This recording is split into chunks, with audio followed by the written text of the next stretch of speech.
Good evening, everyone. Oh man, where do we even begin? So the questions are, what unique contributions do social workers bring to the congregation that clergy might not be trained to provide? And then the same, what unique contributions do clergy offer that that social workers are not able to provide, essentially. So, of course, social workers has a certain role because they are the ones that's trained to address mental health, to do assessments and safety planning. They usually have a lot more knowledge to be able to connect individuals to community resources based off from those assessments and safety plannings. They have to follow the NASW Code of Ethics. So, with that being stated, that means that they also have to keep confidentiality, which is huge. And they look at things on a different basis. Now, of course, social workers can also use spiritual assessments and aid in the spiritual beliefs or religious beliefs by implementing whatever the individual spiritual beliefs are into their sessions, which can help tremendously on the care of the individual. Whereas clergy, which is the leaders of the church, are the ones that's going to provide more of the spiritual guidance based upon whatever their religious beliefs are. If that's like Christianity, using the Bible to go off those beliefs and guidance, they're going to be the ones to offer prayer. They're going to align whatever the situation is with God's word or whatever their beliefs word may be.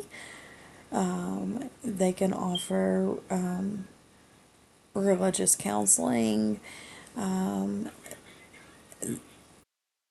they focus more of the spiritual portion of an individual. They're also the ones that typically is the ones that offer services for like funerals, weddings, and things of that nature. When an individual is struggling with their faith or questioning their faith, the clergy or the leaders of the church are able to go back to the biblical stance to be able to help answer those questions, and help the individual learn to be forgiving of themselves. I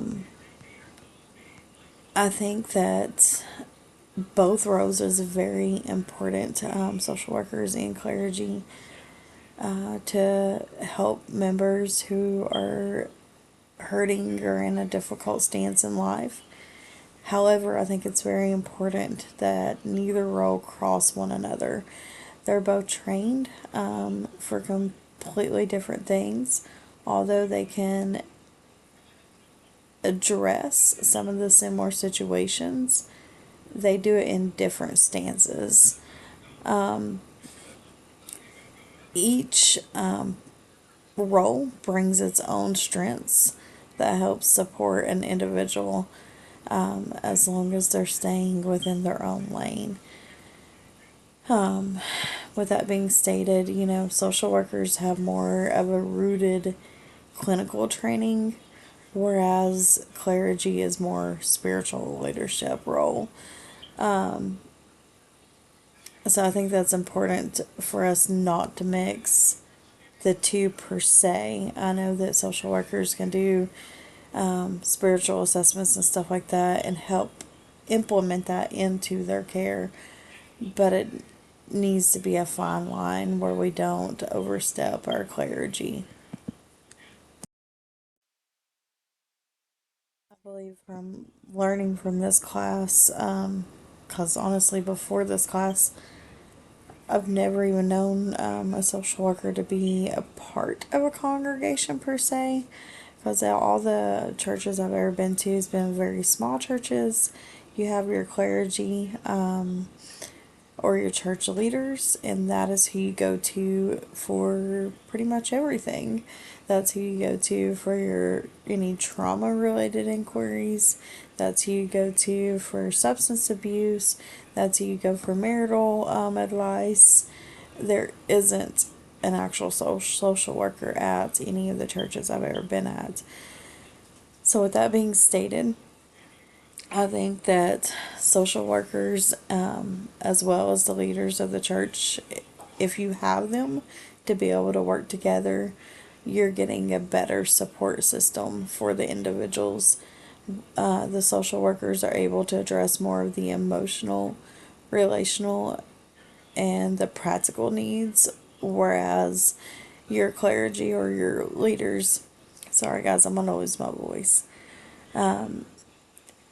it tends to an individual's more of their spiritual dimensions of the healing process when they are able to be able to work together. If the churches have both, I think it creates a safer, healthier, and a stronger environment altogether for the individuals that they're trying to help, because you have